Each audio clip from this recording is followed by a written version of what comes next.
Good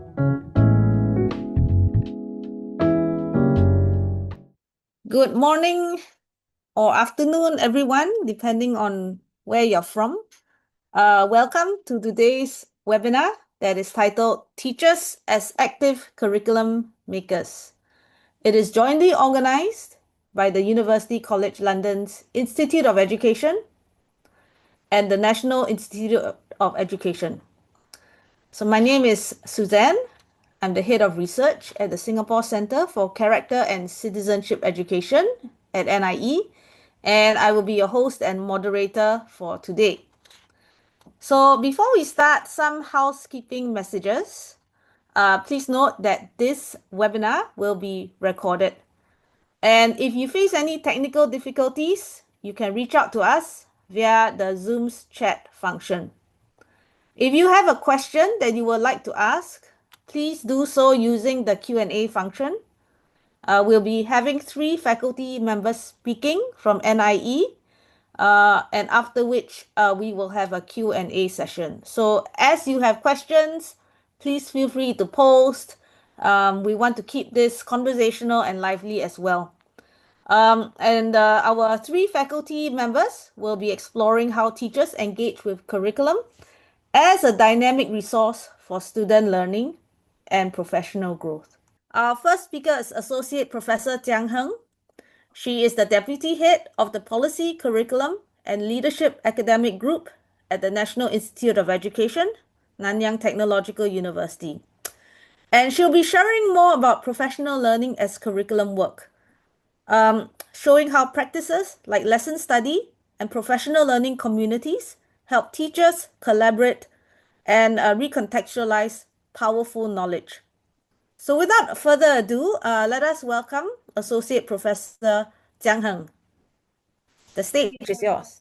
Thank you very much, Suzanne. Let me share my slides. Good afternoon to colleagues from Singapore, and good morning to those from the United Kingdom. I'm Jiang Heng, a researcher in curriculum instruction and teacher professional learning. I'm very honored to be invited by Professor Yu Jing to this IOE NIE joint seminar. For the past decade, my research has asked one persistent question: what does it take for teachers to grow as professionals? Especially in the context of curriculum reforms. The answer I have found lies not only in attending more workshops or having teachers to write better lesson plans or getting advanced degrees or having them to attend more professional coaching or writing more reflective journals, but in treating teacher learning itself as curriculum work.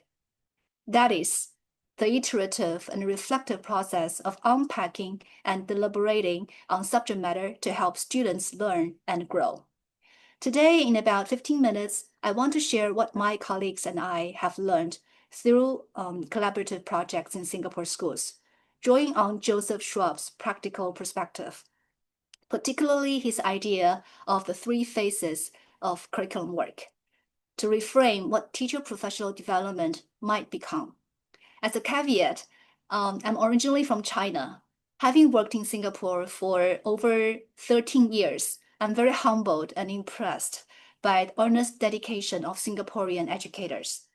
My perspectives, therefore, may sometimes be those of an observer, an outsider, and I very much look forward to my Singaporean colleagues' additional insights and presentations later on.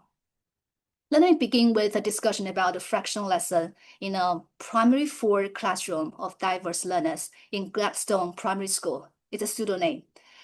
It's from my larger project on lesson study and professional learning community. The students are mostly from Malay-speaking households in the school, living in rental flats, and high-stakes primary school leaving examination awaits them in a few years.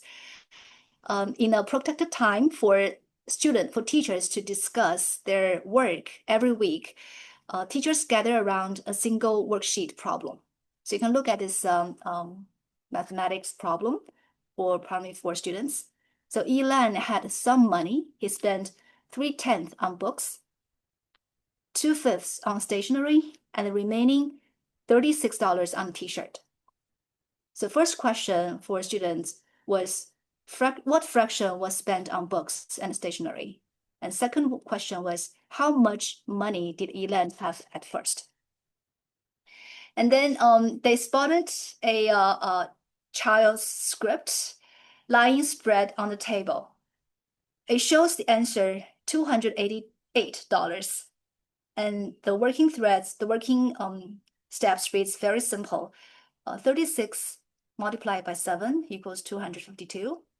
And then adds $36 equals $288. And then teachers get together and discuss why this student is making this mistake. Did you notice a mistake? So Miss F sighs. Okay, they think 36 is 1 unit. And Miss P adds, because 3/10 is left. So 36 must be 1 part, not 3 units. So they were confused about how many units equal to $36 out of this 10/10. And then Mr. A nods. They can't see the whole is 10/10. They just take this $36 as 1 unit. Actually, it should be 3 units. I'll just give you a few seconds to see what's happening. Okay. So the teachers get together there, and then the gentleman in white shirt is Dr. Choi, my colleague on the team, to facilitate the discussion on this PLC session. And after about 40 minutes of discussing and then playing with alternative possibilities of why students making this mistake, then they generate this insight. Maybe the whole has to be fixed before the fraction makes sense. They decided that they have to clarify the definition, the concept of fraction as a relationship between part and whole, and help students to unitize, which means to develop the idea of how to partition the whole into units, and then to discover the relationship between unit and whole. So their solution at the end of this session was to develop a pictorial support of a money bar task where students could draw, color, and partition. And students, in the next lesson, they carry out this activity, and students seem to understand the concept of fraction, and most of them got correct answer.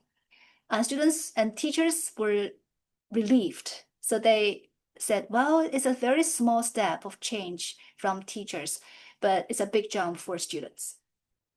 So do you think that they have done some curriculum work?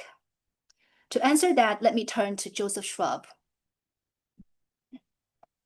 In 1969, Joseph Schwab, a eminent and very influential American science educator and curriculum theorists, declared that curriculum studies is moribund.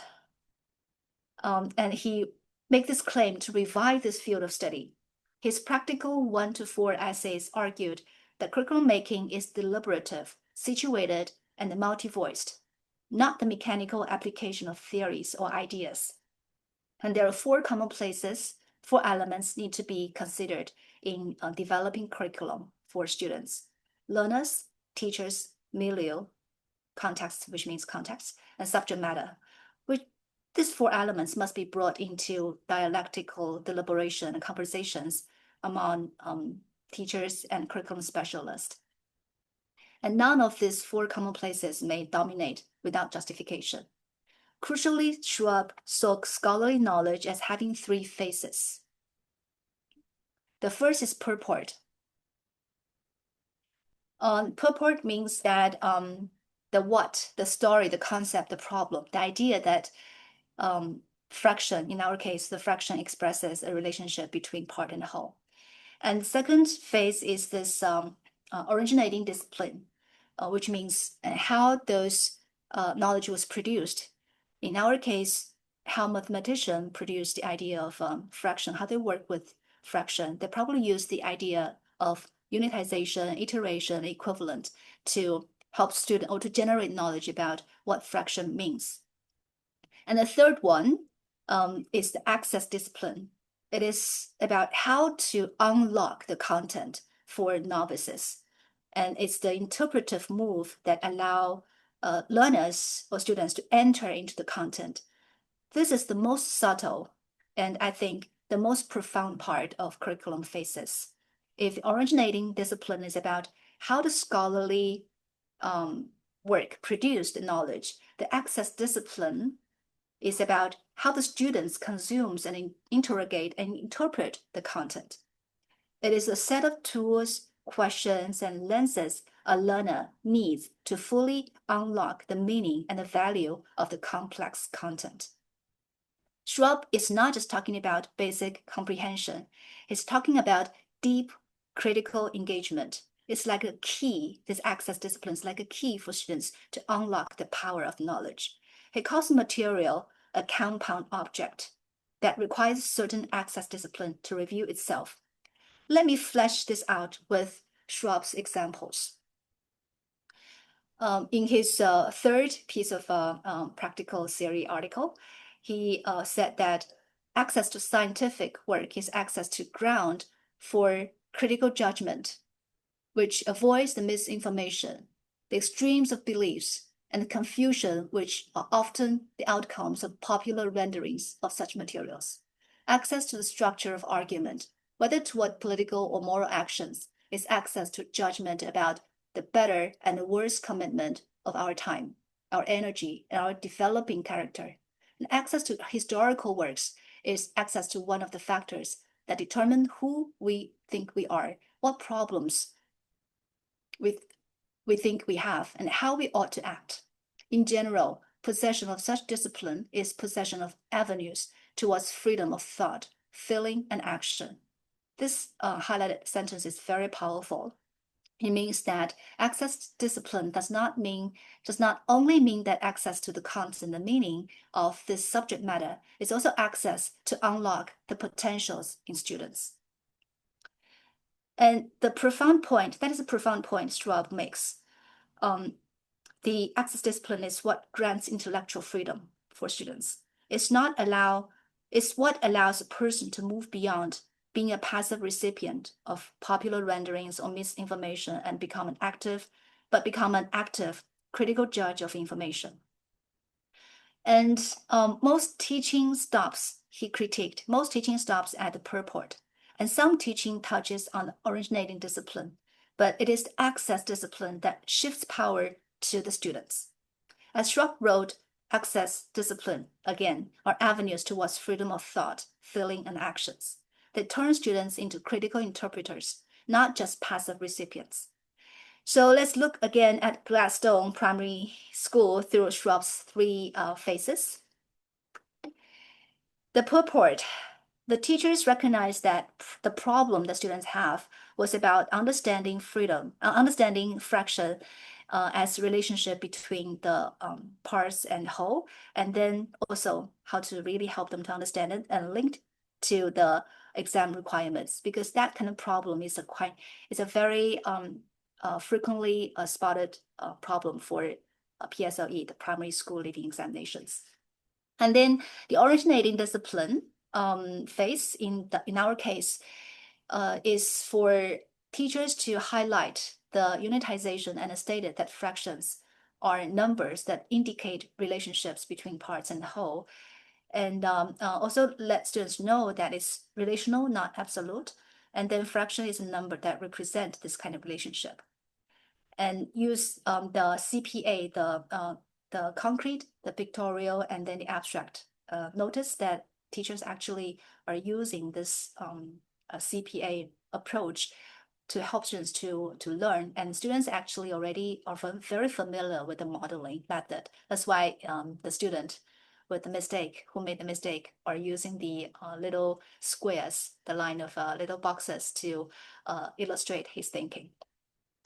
And access discipline, the teachers eventually designed the money bar to make the whole visible, the whole of 10 tenths. But they stopped short of giving students the keys. Remember, the key is the access discipline to the potential in the content as well as the potential in the students. The bar was pre-partitioned into 10 parts. Students were not asked, why 10? Could it be another number? Who decides the whole? The teachers clarified, but they did not transfer the access discipline. The power to interpret remained with the teachers.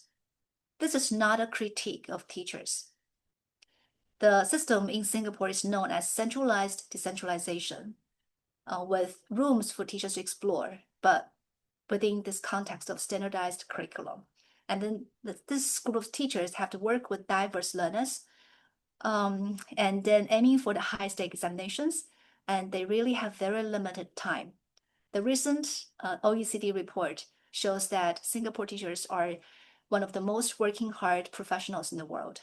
They work extended hours, and then they have they have put a lot of time and energy in their work. And so in this kind of context, teachers often gravitate towards efficient teacher-directed scaffolds. But if we want what Michael Young called powerful knowledge, knowledge that empowers students to think beyond their experiences, then we must design learning that hands over the access discipline to students. That might mean tasks where students could name the whole, could justify the partition, challenge alternative representations, and the right relationship in their own words. It means treating access not as pedagogical icing, but as the core for curriculum work. So what is curriculum work at the end of the day? In Schwab's words, curriculum work is what is successfully conveyed. It's not scripted in the textbook. It's actually implemented and transformed by committed teachers using appropriate materials and actions of legitimate body of knowledge, skills, taste, and propensity to act and react, which are chosen for instruction after very serious reflections, deliberations, and communal collective decisions by representatives of those involved in the teaching of a specified groups of students who are known to the decision makers. It's very practical, very contextual. So at the heart of this kind of curriculum work, it is the teacher that make public choices about knowledge and access in collaboration with students and other educational stakeholders. But too often, what we call professional development could be what Schwab called flight. Something might be a flight upward towards applying theoretical frameworks to fix teachers' practices, or a flight downward to whatever works, trial and error, or flight sideways to behavior management, to quality assurance of teachers' teaching, or just to revert to the perseveration of repetition of mantras in workshops or the routines that teachers are familiar with. But real curriculum work might reverse these flights. It starts with a piece of student work, brings academic discipline to the table, and forces or facilitates the common places to negotiate. To work along with teachers in their curriculum work, my research team had proposed 3 approaches among many. We're still deliberating on it, but these 3 approaches are our favorites for teacher professional learning. First, teacher inquiry with content first, pedagogy second. We usually work with teachers beginning with the questions like, what is the most powerful idea here that students have a right to access? Only then do we ask how to teach it. And secondly, we engage teachers with collaborative lesson study with knowledgeable others, including subject experts, learner experts, a milieu perspective, including parents, community members, of course, teachers and curriculum facilitators, usually played by knowledgeable others from our NIE colleagues or myself. And then thirdly, boundary crossing using artifacts, especially with classroom assessment, to create and share and redesign tasks to assess students and then elicit their learning evidences as the concrete example and artifacts to engage those stakeholders to think about how to make curriculum accessible by students. And I have this is the photo that I took from the collaborative work I have engaged in the past few years with primary schools in Singapore. So this photo shows the science teachers engage with discussion on how to make practicals how to make the practice, scientific practice more understandable, and then for students, and then help them to develop reasoning through the practice of experiments. And then on the right is the Chinese department, Chinese teachers, studying how to reduce the wrong character writing by the young learners. So it's very curriculum based and subject matter oriented. And then I also engage teachers with collaborative lesson study to help them or to support them. Actually, I also learned so much from them to examine how they could collaboratively observe each other's work and focusing on students' learning artifacts, and then engage with subject-focused discussions. And also work with my teams to look into 10 schools across Singapore to examine how classroom assessment could be used as boundary artifacts when, why boundary? Because when teachers engage with this deliberation with parents, with curriculum specialists, with experts about students, they have very different discourses. They have very different concerns. So they chart boundaries. They have different expertise, but they do have different kind of concerns and expertise, and how to really have this dialogue converge into a focus. And then classroom assessment as learning evidence is the most powerful, as we found, to engage such a cross-boundary collaboration in lesson study and PLCs and other curriculum work at school. And my current project is to engage with several schools to look into the open classroom, a new phenomenon emerge, in kind of indigenous new phenomenon emerge in Singapore, to open classrooms for observers to collect data about student learning and then discuss the learning outcomes, and then to help teachers to improve and refine their teaching.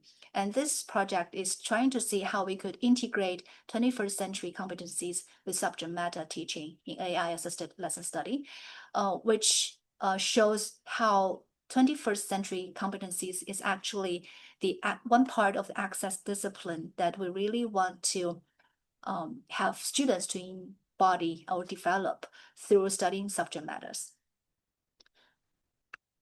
And in conclusion, when we commission teachers as curriculum makers, not just curriculum deliverers, we make powerful knowledge a right, not a privilege. So let me end with a challenge. The next time we design professional learning, please consider this. Professional development need demonstrate how teachers will redesign a task so that learners with teachers' scaffolding and support could perform the access discipline. So when we put curriculum work at the heart of practice, when the access discipline becomes organizing principle for such a curriculum work, this curriculum study, curriculum work moves from the margins to the core, and allowing teachers and students to learn together. So that's the end of my presentation. Thank you very much. This is my contact, and we can discuss further after all the presentations. Thank you. Thank you so much, Jiang Heng. Very inspiring. I mean, I love the idea of curriculum work at the heart of practice, how this might empower students with the kinds of interpretive knowledge and skills. Yeah, I think let's continue to post questions in the chat, and then we'll have a rich discussion later. We're going to move on to our second panelist, Dr. Jason Low. Dr. Jason Low is the Deputy Head of Program and Teaching and Senior Lecturer at the English Language and Literature Department at the National Institute of Education, Nanyang Technological University. He will be sharing about how award-winning English teachers treat curriculum materials as flexible pedagogical partners, adapting and enriching them to create meaningful classroom practices. Okay, so I'm going to hand the time over to Jason. Right, thanks, Suzanne. Thanks so much for your introduction.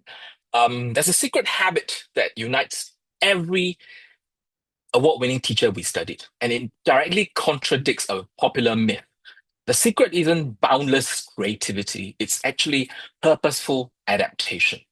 These award-winning educators don't start with a blank slate. They start with the same curriculum materials, the same MOE, Ministry of Education mandated resources as everyone else, but they do something profoundly different with them. They don't just use the materials, they converse with them. You see, we went to this research expecting to see possibly educational rebels, teachers who had thrown out the standard curriculum to build their own from ground up. But the data told us a different story. What we found was that these award-winning teachers have a unique relationship with their prescribed materials. They don't discard them, they don't worship them, they adapt them. They diagnose, they tweak, they enhance, and they personalize. They're, in essence, the ultimate optimizers. My name is Jason Low. I'm from the English Language Department at NIE, and I've been studying these exceptional educators to understand what makes them tick. And the answer is more fascinating and more learnable than you might think.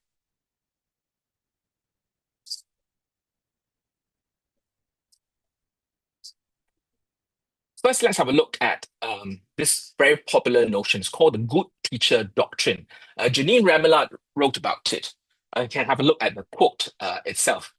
This good teacher doctrine entails that teachers don't depend on the materials that they're given. In fact, they design their own lessons.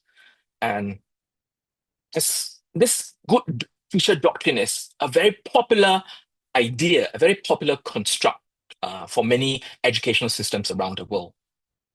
It promotes the idea that teachers are solo performers. They don't need anything else. They are well trained and they can do anything and everything on their own. And quite a number of my studies over the years have shown this to be true. So many of our teachers do believe in this good teacher doctrine. However, there is a downside to this doctrine because this doctrine creates a barrier between the teacher and a barrier between the curriculum materials that they are given. We must think, where do these curriculum materials come from? These curriculum materials were created, were crafted with design, with the desire to help the teachers, a desire to ensure the learners learn better. And usually these curriculum materials, usually the ministry spend a lot of time, a lot of money to craft these curriculum materials. So these curriculum materials can't be harmful. So why is it that teachers want to resist against these curriculum materials? What Remillard found is that curriculum materials and teachers do complementary work, different but complementary work. And as such, we should then celebrate the use of them. So I'm going to share with us some examples from 4 award-winning teachers. The first one is from a primary school. She's an Inspiring Teachers of English Award winner. So let's have a look at a quote from her. I won't read the quote. I'm sure we can all read that on our own. So as you can see, she connects with the students through the materials. She provides scaffold if she feels that the students are not able to make this connection. Scaffolds through songs, addition of songs, videos of learning experiences. In a sense, she adapted it. She added more resources. She added more activities to help the students to learn, to understand better. Have a look at the next quote from her. She doesn't like the use of exam-style worksheets. Quite a number of systems with high-stakes examination tend to have these exam-style worksheets to prepare them for the high-stakes assessment. She, as a award-winning teacher, she doesn't like them. Instead, what she does value is the use of the STELLA curriculum. For those who are not familiar, STELLA is an acronym for Strategies for English Language Learning and Reading. It's a language education program in Singapore's primary school. It would be considered as the national language education program for the primary school. Yeah. She finds that the materials allow her to probe the students' learning, to engage them even more itself. compared to the exam-style worksheets that the school produces.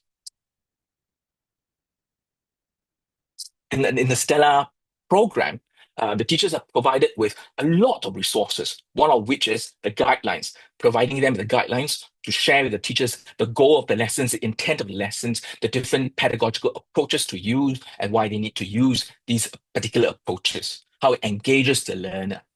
So she reads through to find out the intent, to understand it better. And what she does? She uses it as a reference. She makes changes. As you can see from the last sentence, the students are alive. So she makes the adaptation based on the students' learning needs. So she engages with the materials to understand them better. And because she understood the materials, the intent of the materials, as well as the fact that she understands her own students' learning needs, she makes the adjustments from both sides. A quote from Remillard's 2016 paper. Have a look at the bolded part in blue. The effectiveness depends on how the teacher uses the curriculum materials and how she makes the appropriate adaptations in the process. Now I'm going to share with us another primary school teacher. This is a teacher who has won the President's Award for teaching. This is the highest level of award for teachers in Singapore. Let's have a look at what she says about the given Stella materials. She finds it is a good way of giving guidance.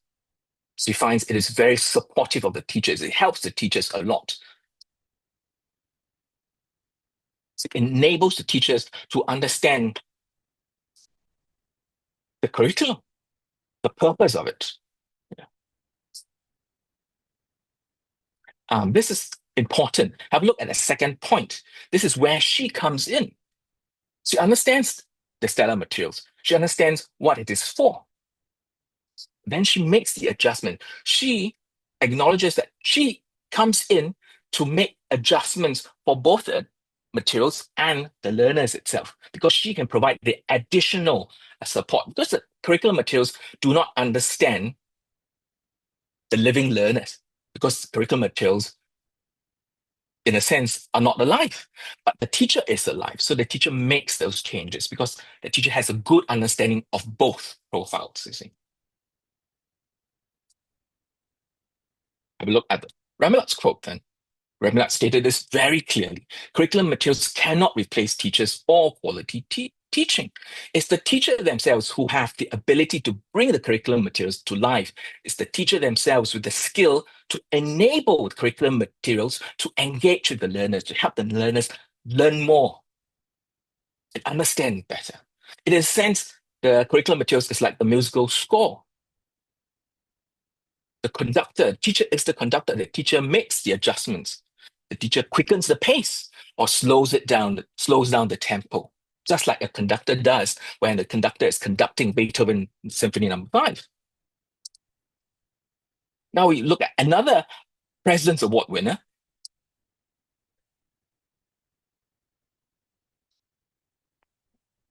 She finds, because she teaches the low proficiency, the low progress class, and so she finds that the material is possibly more difficult. It's difficult for her learners. But she finds it good because it challenges the learners, it stretches their thinking. So she doesn't throw it away. Instead, she partners with it. She finds additional help, additional experiences to help the learners learn from the materials that they are given. So, for example, this is an example of a unit that we observed. So, for the lesson, on her own, she decided she was going to have this party, get the students to bring in their food. And as you can see from the parts in blue, the students themselves were able to highlight that some of their classmates may have certain allergies itself. So they were thoughtful enough. So they learned the term allergy from this educational experiences. And through it, she saw they were able to show care and concern for their classmates. So she added experiences to help the students understand the idea of care, the idea of allergies. And this one is a secondary teacher, is an inspiring teacher of English award recipient. So in the secondary school, there's a different set of curriculum materials. It's called Voices at Play, or VAP for short, abbreviation VAP. Yeah. As you can tell from the quote, he values the curriculum material that the ministry has provided because he feels that it has a greater emphasis on metacognition compared to the exam style, exam-driven type of worksheets that the schools provide.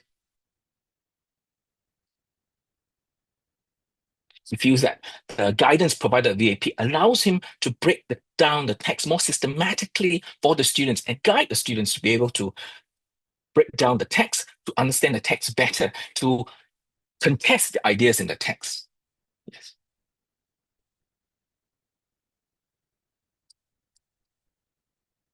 Of course, he acknowledges that they can't follow everything that's given in the curriculum materials provided through the Voices at Play. So they have to make certain adjustments, certain adaptations.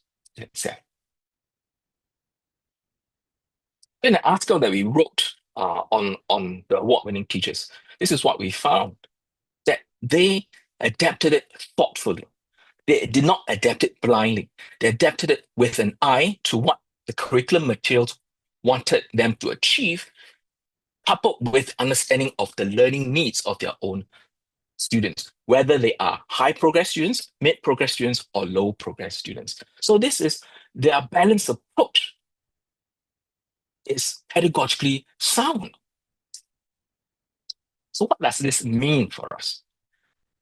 In the research done by Taylor, it shows that actually adaptation of curriculum materials is arguably the most difficult skill to have because you need to make certain changes to ensure its relevance for a particular group of students. And then the teacher must decide which aspects of the curriculum materials must be changed in that sense and to what extent it can be changed. In the previous study, well, in previous two studies that I did on studying the school's enactment of the curriculum, we studied 11 schools.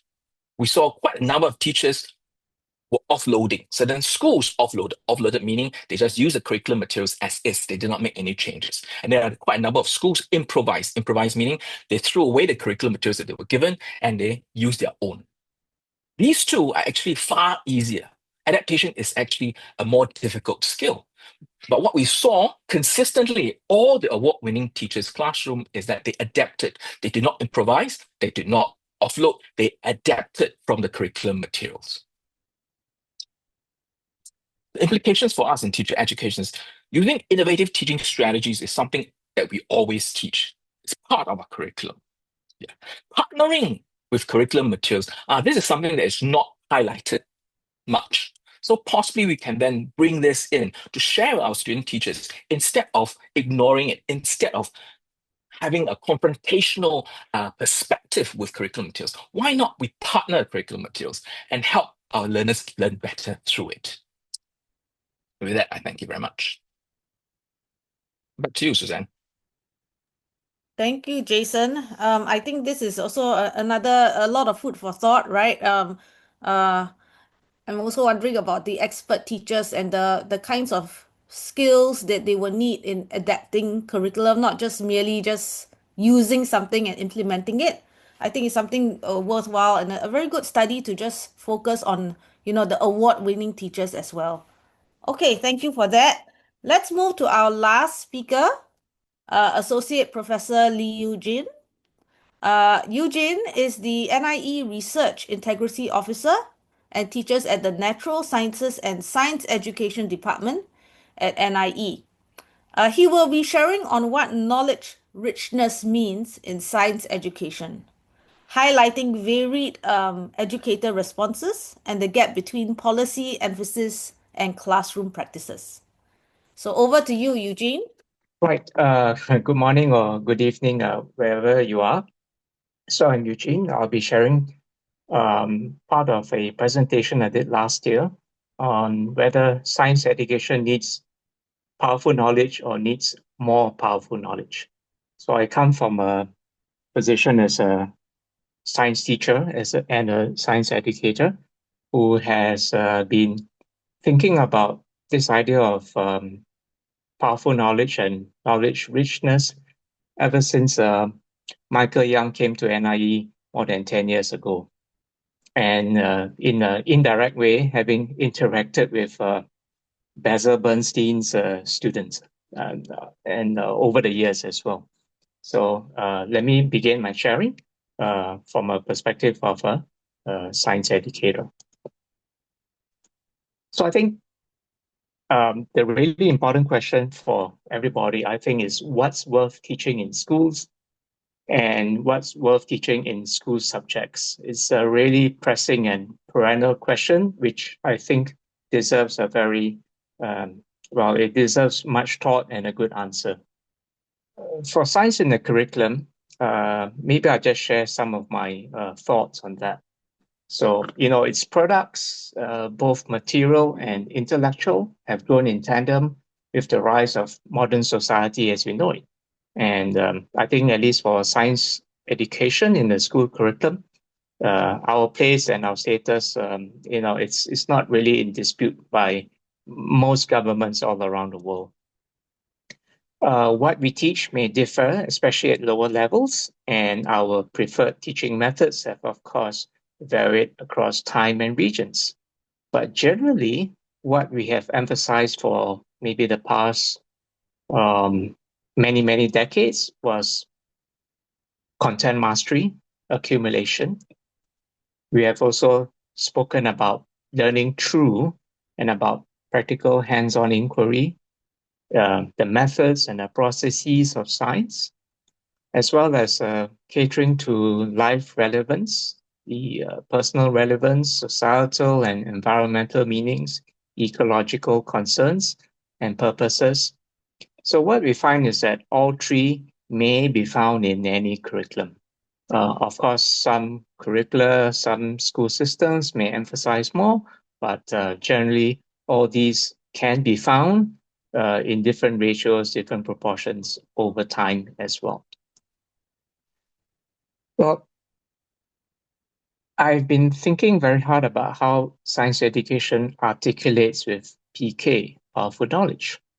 Do science educators have to pay attention, or isn't the subject powerful enough? Well, one perspective could be PK and science education at arm's length. Okay, so in this perspective, we ask the question, why so little PK in science education? Well, PK does not appear in the major science education journals. PK, and I think most of us realize, is that it tries to establish the fact that knowing specialized knowledge in school subjects is really important. It attempts to address a reported missing link in general education, but many science educators are not losing sleep. Their position in the curriculum is usually assured, and what they're tackling is concerns of teaching. And another point I feel is that curriculum and resource development have been on the back burner, at least for the American NSF, after the post-Sputnik heydays. So after around the late 60s, early 70s, this was not seen as a fruitful avenue for improving science education, at least in America. Some people have said that powerful knowledge seems to be an English problem, a little bit South African, a little bit from the Antipodes, Scandinavia, but not really a widespread concern in curriculum research in other parts of the world. While it is less contentious to emphasize thinking, reasoning, acting scientifically, most science educators will define what constitutes knowledge, what constitutes knowledge richness on their own terms. although this view has changed over time. PK seems to offer little guidance on selecting content. PK is silent, other than to recommend a balance of key concepts theories and experiencing how discrete knowledge accumulates. So, Reese mentions about core and options that makes a base for PK. However, powerful knowledge, I'm just using it as a shorthand. PK is very clear about curriculum should not be a futures one laundry list. So in a futures one vision of education by Young and Muller, futures one is a very where the subject content is fixed. There's a canon in which you have to master in order to consider yourself to be literate. So PK is very clear that futures one is not the way to go. And nor should the ideas be presented like Sesame Street episodes in a very discrete or flat manner. There needs to be more than that. Well, selection is hence, and I think my fellow speakers will agree, is actually a curriculum issue, less a disciplinary one. It's informed by ideology as well as practical issues, where utility, significance, validity, all these need to be foregrounded. Apart from selection, PK does not seem to give much guidance on sequencing. So it's not spelled out directly, but PK is indirect advice and theoretical support. For example, from the work of the late William Schmidt, he talks about high-performing regions. The curricula seem to have some common patterns, at least in science and mathematics, which he studied. There is what we call topic progression, where ideas are deepened and broadened over time. And this is what many curriculum researchers have advocated.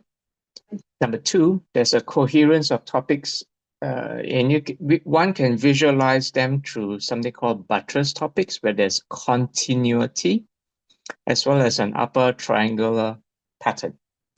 And this is where harder topics are covered at later years. So these are some very, very broad curriculum principles. Science educators also tap on learning progressions and curriculum wisdom. They don't really go to PK as a first point of contact. The disciplines do not seem to offer very firm guidance. So I understand that Professor Kitson from IOE is, I read her thesis recently, and she has clearly shown that even among physics, which is the most abstract and the most secure science discipline, if you can call it that, people disagree on what constitutes the real topics, the more important topics, as well as their sequence. And her work also draws from Lynn Yates from Melbourne. So apart from PK at arm's length, I'm just wondering whether PK and science education could find common ground as well as some benefits. Well, I think my first point, if I were to be in this position to talk about equity and justice as shared concerns. So the roots of PK were originally to consider the sociology of distribution and access based on language, race, class, and gender, and all the standpoints theory. And this will be, of course, knowledge of the powerful. But in powerful knowledge, the content of what is taught is now foregrounded. The stuff that one actually learns is an entitlement and a right, and that can confer power. So the old question, which is legitimate, who learns, is now refocused into what to learn. And this is typically spelled out in curriculum and accomplished through pedagogy. And the argument is that denying such opportunities to those who need it the most will have long-lasting negative consequences. And therefore, we too in science education seek fairer and more just ways of engagement for all, and especially for the marginalized and disenfranchised. Now, of course, there are many economic, cultural, and intellectual values and important literacy outcomes from science ed and other school subjects. And here is Bernsteinian in his, this is from Bernstein, to help people better prepared to think the unthought and to imagine alternatives, to imagine different ways of doing things for a participation in democracy. So PK supplies a moral, although a very generic justification to the pursuit of learning abstract knowledge, which are typically found in the disciplines. For science education, access is an important goal, of course, but it's also one out of many others in its remit. Number two, we're talking about whether there could be some points of contact between science ed and PK. Well, I think it's also a reminder for our science education that curriculum and resource design is important.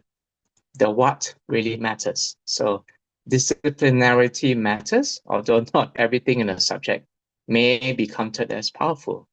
So again, less a future one, which was actually for science education, almost our default way of curriculum, just stuffing it like a Christmas stocking. This was at least more in the past. Although I would say that people have said that without knowledge, there's also no imagination. So there is more a journey of inquiry, as Jiang Heng has mentioned, and also Jason with his expert teachers. So, and this is the point.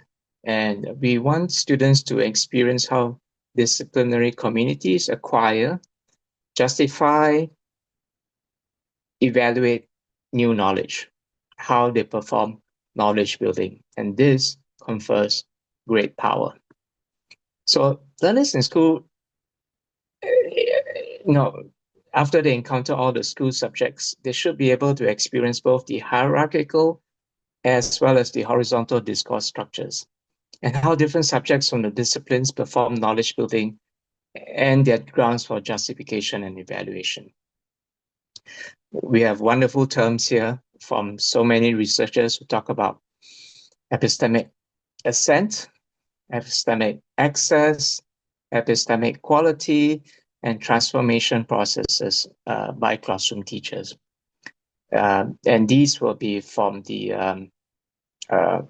researchers from both sides of the Atlantic, as well as from the European tradition. For science educators, we have what we call scientific and engineering practices. So we want students to know, as well as experience, in a suitable age-appropriate form, a range of how to do scientific endeavors, and how its knowledge products are derived. Science educators also have been speaking about different styles of reasoning. We don't just do experiments.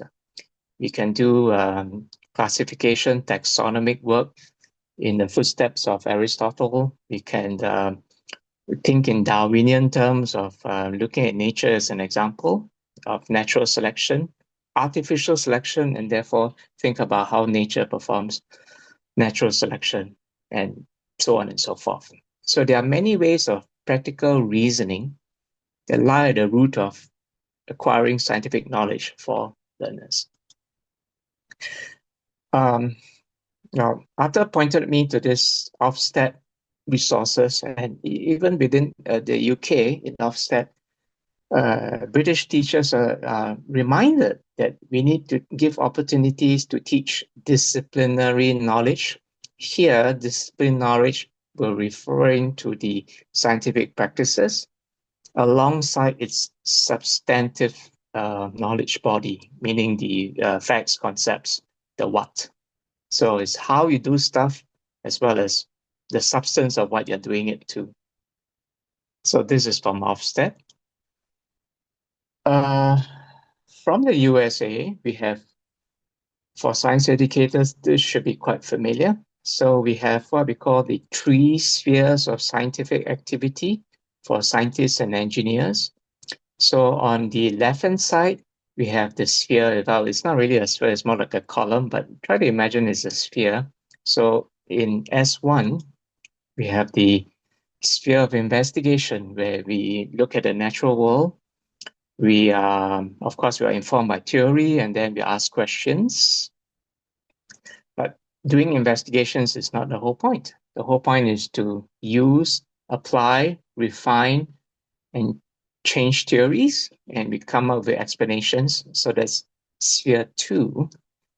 And then what unites S1 and S2 is actually sphere 3. This is the evaluation component.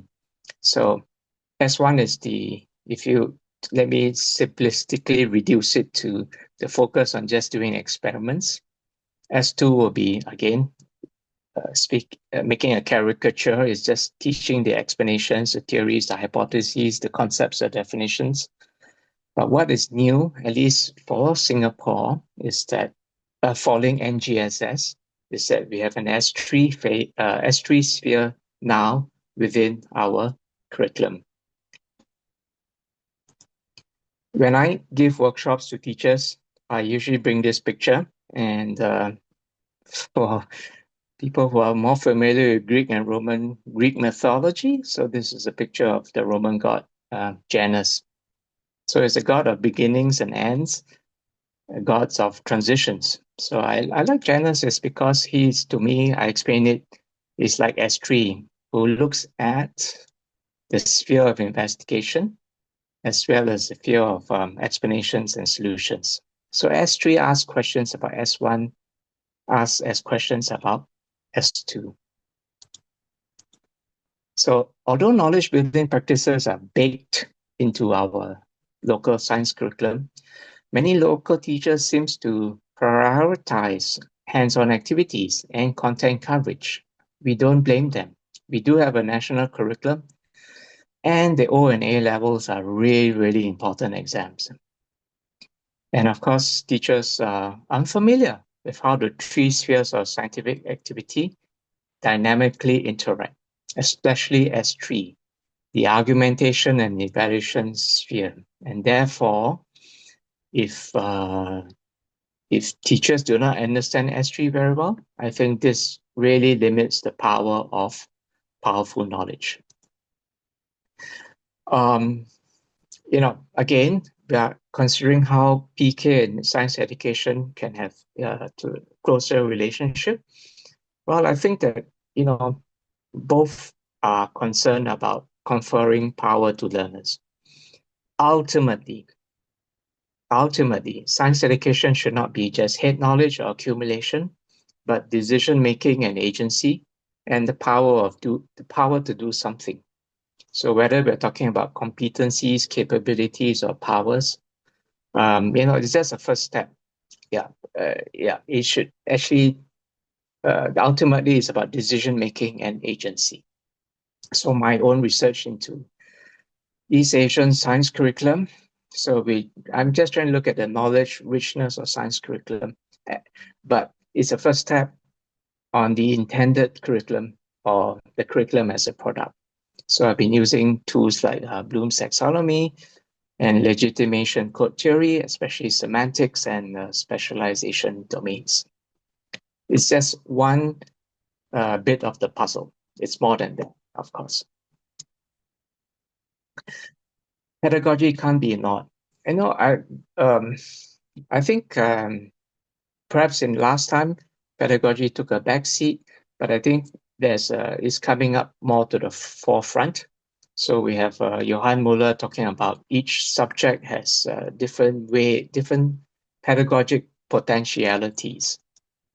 And powerful knowledge from science and maths, although for us as teacher educators, as science educators, we are so enthusiastic, but it's really very tough and very disengaging for pupils from poorer backgrounds. And STEM can actually reinforce inequality. The periodic table is not for memorization, but it's a way of seeing the world with new eyes. biological evolution, when we learn about structure and function relationships, we can imagine alternatives and possibilities. And again, we need to build on everyday knowing during instruction. So pupils come with their prior knowledges, and science educators used to look upon them rather poorly. But, and even PK position their everyday knowing experiences as deficient. But of course, I think we can see it as a stepping stone or bridge for learning. Pupil readiness and engagement are uneven. Learning science, powerful knowledge in all subjects really asks a lot from learners. So hopefully we can position students' role as knowers as part of a network of knowledge communities, not just for recalling, but for understanding knowledge and epistemology for acting in the world. And of course, I would just gloss over it, but it's just for building everyday knowing during instruction. So we have, I think this slide and the previous one, there's a lot of active work, and it's exciting for researchers, whether you're more on the Anglo or the more European tradition. So to summarize, what's the report card? Well, if you compare PK and science ed, I think equity and justice, PK was actually more in front. So I just put a PK plus. The what matters to avoid future one. I think science ed was guilty of futures one perspective. So PK was give it a plus. Experience knowledge building in a subject. Where we emphasize the future tree, I think it's about equal. Gaining power for decision-making agency, I would say that perhaps PK is a hit. But for pedagogy and for tapping everyday knowledge, I think science education has more to say on that. So my last 2 points is that PK makes a sociological case for disciplinarity. In science, arguably, we have, but there are many things of concern, as I mentioned. Curriculum, not so important, but it's actually on teaching. So learning context, teaching, teacher-led. But having said that, through PK, I believe that science educators may gain greater respect for knowledge and epistemological development in the subject. And this is indeed very good. Thank you very much. Okay, thank you, Eugene. All right. I think we've had a really very inspiring 3 panelists speaking, and now we're going to transition to the Q&A session. Okay. Before we do that, I think you can turn on the chat function, the webinar function, to fill in your questions. While doing that, I'm just going to open a question for everyone in case there are attendees here who may not be familiar with powerful knowledge or PK. So maybe Eugene, you can just start with telling us very briefly what conceptually what PK is. And I think there are 2 people who are asking this question, which is how is PK related to Schulman's PCK, pedagogical content knowledge? In what ways is PK similar or different, and why not? Yeah, I think there were 2 questions on this.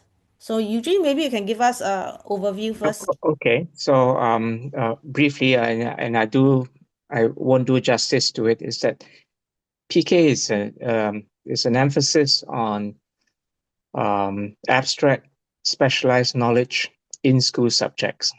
I think it was a sociological reaction to earlier efforts, at least in the UK, in the 60s and 70s, which had focused a lot on equity and why are there class differences? And of course, these were felt to be due to issues of language and family background and so on, which are all correct. But I think there was too much emphasis on that at the expense of the substance of what was learned, and curriculum issues were not seen as interesting by sociologists. So this is if you want to call it, a correction to an earlier emphasis by sociologists. That's that's a very imperfect answer to a difficult question. Yeah. Okay. Okay, so since we're on the topic of PK, maybe I will start with one of the questions for Jiang Heng. Let me just read it out. Okay. In what ways can teachers ensure that students access powerful knowledge and skills within the subject discipline to their day-to-day lived experiences, rather than having students rote memorize and then mechanically apply this, in their assessments? This is a very profound question. Thank you. It asks how we can move knowledge from the page into a student's cognitive toolkit for life. And so if this knowledge cannot be used to interpret and act upon the world, it's not powerful. And so although powerful knowledge is context independent, more abstract, but the future three might advocate this recontextualization of this powerful knowledge for a particular group of students. And then this Schwab's idea of access discipline is complementary to this powerful knowledge because it considers how to make this knowledge accessible by students. And then how can we really help students to grasp the discipline-specific lens for interpreting the world? I think the role of teachers could be perceived as a translator of lived experiences into disciplinary problem. So if teachers could get to know more about students' life and then bring out their familiar experiences or their what they really like to read or watch online, and then to bring into the content. So for instance, if you teach literature, you teach Shakespeare's themes, you can ask, how does the meme culture you engage in today use irony and allusion in a way that might be similar to Shakespeare's comedies? So what is that rhetorical effect? So this kind of access discipline is the literary critiques tool of analyzing authorial craft and purposes, right? So, Yeah. but this is kind of very close to students, kind of this netizens world. So this will really make connections between the students' real life and then what we are going to teach them. So I don't know whether this answers your question, but essentially, That's quite interesting. okay. It reminds me of in my field in English Lit, there was a movement called culturally responsive pedagogy. And the scholars were concerned about marginalized children.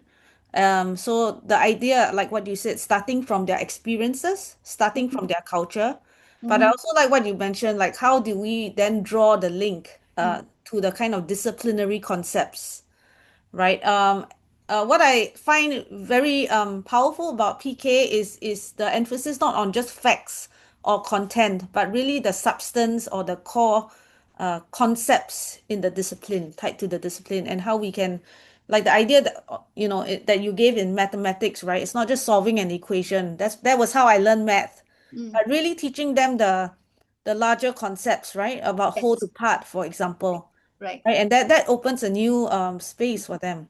Exactly. I noticed that one of the participants also asked about the example that you just raised. So this shift, this change, really moves students to apply the algorithm to the conceptual understanding of fraction. So that is the power of this kind of deliberation on the curriculum matter. So the powerful knowledge itself is context independent, but we need this access discipline or the teacher's transformation of this powerful knowledge to something that's comprehensible by students. So I think this PK, powerful knowledge, and then the Schwab's idea of 3 phases of curriculum are more or less complementary to each other. And maybe I'll ask Jason now, like in your work with award-winning teachers, what allowed them, or was there something that allowed them to, or was there a disposition, or in what way is it linked to powerful knowledge? Certain concepts that they had or confidence in their content that allowed them to adapt materials as compared to teachers who just use whatever was given to them, you know? What was that distinguishing characteristic? Thanks, Susan, for asking that. I see powerful knowledge as the destination where the teacher wants the students to go towards. I see their ability, their skill to make the adaptations to help them reach that destination as a map. What that is would be their pedagogical content knowledge, the ability to simplify a complex construct to help them to know, to understand. And how do they do that is through using the resources they are given and not just discarding them, and optimizing it to add on, to take away, to ensure that they have a better understanding so that it can reach the end destination itself. So essentially, it's the pedagogical content knowledge, the ability to read the students and to read the materials and merging the two together. It seems very simple. The idea seems very simple, like someone commented in the comment. It seems very, very simple. Yes, the idea seems simple, but the enactment itself is not so simple. There are tons of teachers out there, and quite a number of them offload, quite a number of them just throw away the materials that they're given because they feel they can do much better. Right. But somehow they seem to forget that all these resources, the ministry spends millions of dollars. They invested tons of time to craft these curriculum materials. Why would they craft such materials for teachers to throw away? Why would such materials be useless for the teachers? There is use. Why are we discarding them? And it takes a teacher with a high PCK to acknowledge, to recognize what is valuable and use what is valuable for the students' learning to help them reach the powerful knowledge, help them reach that destination itself. Yeah. And I wonder whether these teachers themselves, because it's the complex ability to read your students, but whether That's they right. themselves also have certain disciplinary depth. They have a disciplinary depth that enables them to know what exactly to adapt and what exactly to bring in that is more conceptual. Okay, True. since we are talking about this, I think there's a question about professional development that I'll open to everyone. This is from Justin Dillon. And he says the implication of Jason's work is that teachers adapt curriculum materials and can become award-winning. Eugene seems to be advocating a more radical rethink of what counts in science education. So I think the question, and I think all three of you can respond, is what professional development might help teachers to see a more radical approach is needed? Yeah, what professional development do you propose based on your research? Eugene, you want to start first? Okay, so powerful knowledge is not the number of the amount of content or any. You can't pinpoint which content is going to be powerful. Although, I mean, we know that there are some theories, there are some concepts which are quite useful for students to know, but they can't tell you that. I think the exact selection as well as the sequencing is a curriculum decision. But I think what is important is the idea is that there are some big ideas in science and in any subject which are really worth knowing. And number two is that one needs to know how that knowledge is acquired, accumulated, built in, or even discarded. And that even the process of elimination of false theories and false knowledge. It's actually, I think, is really, really important as well. And as you know, and science has many things which didn't turn out so well with new evidence. So I think Justin's question is, maybe to answer it indirectly, is that we are having quite a hard time sharing S3, the sphere. Teachers are very comfortable with S1, the hands-on. Teachers are very comfortable with the facts and concepts S2. But what is really difficult for them to let students experience in schools are actually the S3, the epistemic questions. What makes this data reliable? Why is that graph? Why should I believe this piece of data? And so on and so forth. So, that's difficult, and PD is tough as well. Okay, thank you. Jason or Jiang Heng, you have ideas for PD? Anything to add? Oh, okay. Well, I'll share my perspective, and maybe Jason could add on later. I echo with Eugene's point. PD is really tough, especially about making curriculum in a context of this more or less centralized curriculum and educational system in Singapore. So I think effective PD must first create a need for change, or help teachers to identify the need for change. And teachers need to understand the limitations of their current practices before they will invest in a more or less kind of more reflective or even more radical alternative. And they also need to see, so once they were prompted to make some changes, they really need to see the effects, the outcomes. That's why my team really look into how the classroom assessment and then analyzing students' work could be the lever for students to engage in some very in-depth dialogues and then take risks in moving towards more transformative practices. So those are the 2 points I want to share. Okay, thanks. Jason? PD, as we all know, there's a vast literature on professional development and how it has not been extremely successful, especially the short-term one-off type of workshop PD sessions. What I do feel, based on the study and based on the literature, is there needs to be a dissonance. Dissonance must be created for the teachers before they will learn from that PD, because they feel, hey, something is missing. Something is not quite right here. Hey, this is vastly different from what I understand. Then with that dissonance, then they will seek to learn from the PD session. If there's no dissonance, even if we put out a wonderful series of PD workshops or PD sessions itself, there's still no learning. So to me, I feel the key is creating that dissonance for the teachers, such that their minds are open to learning from the rich PD sessions. Yeah.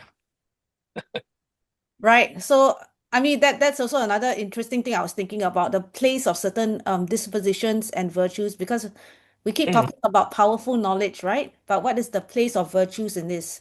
Their openness to learning, their hospitality to new concepts. We have a lot of questions coming in, so I'm just going to ask another one that is to do with scaffolding and pitching. That I think there are questions about how do we systematically identify powerful knowledge for any subject discipline? I know we talked about science education, but beyond science education to other subjects. And how do we pitch it for O and A level students? And linked to this, there was a question also about JC.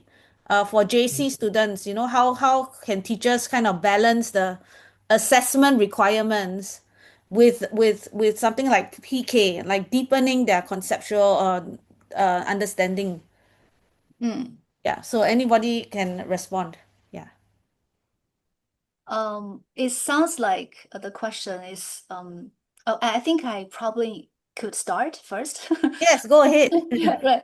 I think that's an excellent question. Those are very crucial questions because they speak directly to the core tension that teachers, especially at the junior college level, navigate every day. And also those teachers that have to prepare students for O level and A levels. And the pressure of a packed syllabus and high stakes national exams is very real.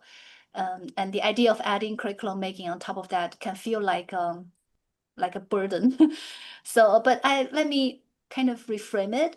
I think the role of a teacher, a secondary school teacher and a JC teacher as a active curriculum maker is not about creating more content, but necessarily about making strategic, deliberate choices within the existing content to ensure that the knowledge, that powerful knowledge is actually accessible and could be owned by students rather than just being covered or just memorized.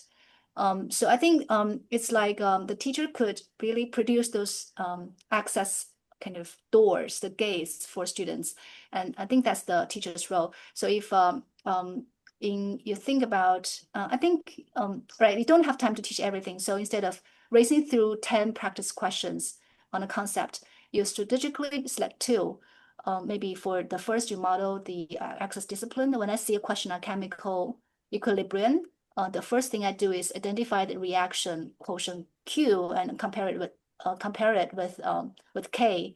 And for the second, you hand over the access discipline. You can say, before you solve it, tell me what is the first thing you should identify and why. So it's not about adding on something new, but it's really on strategically seeing what are the links between the content and your students.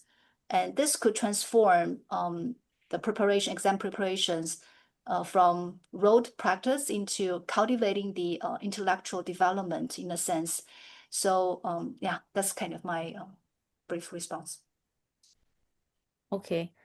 And because of time, maybe I'll just bring up one of the last questions here. I think we've answered a lot of things from the curriculum to what PK is, how to scaffold this. But the last question I'm going to ask is about the teachers' agency, because teachers actually have to grapple with, the curriculum. I think like what Jason has shared, documents that come to them, but also the environment that they're in, the appraisal system, the high stakes assessment. So maybe we'll just end with this. What suggestions or insights would you have when it comes to empowering teachers to have agency in shaping the curriculum? Yeah, anyone can respond. Well, I always feel that teachers have agency, and teachers must have agency because it's their class, their students. So if they don't have agency, then who's at the losing end? Are their students themselves. It also stems from the fact from their beliefs. If the teachers believe that this is important, this powerful knowledge is important to share, to communicate with their students, then they would craft or allocate certain amount of time within the curriculum to share this knowledge with the students. If they don't feel it's important, of course, they don't even bother. Right. So it stems from the personal beliefs of the teachers. So I do feel the agency comes from the belief, the belief of Rather the than something teachers. that Yeah. is external, but Yes, it that's comes right. from their internal dispositions again. Yeah. Yes, that's right. Okay. I think we only have 2 minutes left. Oh, Eugene, you want to say something? I saw your hand up. I think perhaps we should invite Yeah, Alexis and I was going Arthur. to do that actually. Yeah, Right. So just I nice. think So, why don't we ask them to? could we invite Dr. Alexis Stone and Professor Arthur Chapman to say a few words before we close this session? Oh, thank you very much, Suzanne. I'm trying to put, that's really kind of you. Thank you for welcoming us, and thank you for hosting this and for the collaboration. I'm just trying to put all the information that Arthur and I have compiled into the chat, but I'm not having any luck in pasting it to everyone. Oh, okay. Perhaps I will just try and put it in the Q&A for now. Right. And we can send it to everyone at the end of the session. Yes, fantastic, because we've got websites for our UCL-based group, the Curriculum Subject Specialism Research Group, and our COS international collaboration with other universities, forthcoming conferences, and publications and invitations to submit proposals. Over to you, Arthur, while I just try and attempt that as well. Thank you, Alexis. Just to jump in quickly, I mean, I'm really grateful to all the presenters for their presentations. I found them all immensely stimulating. They all talk to concerns that we have here.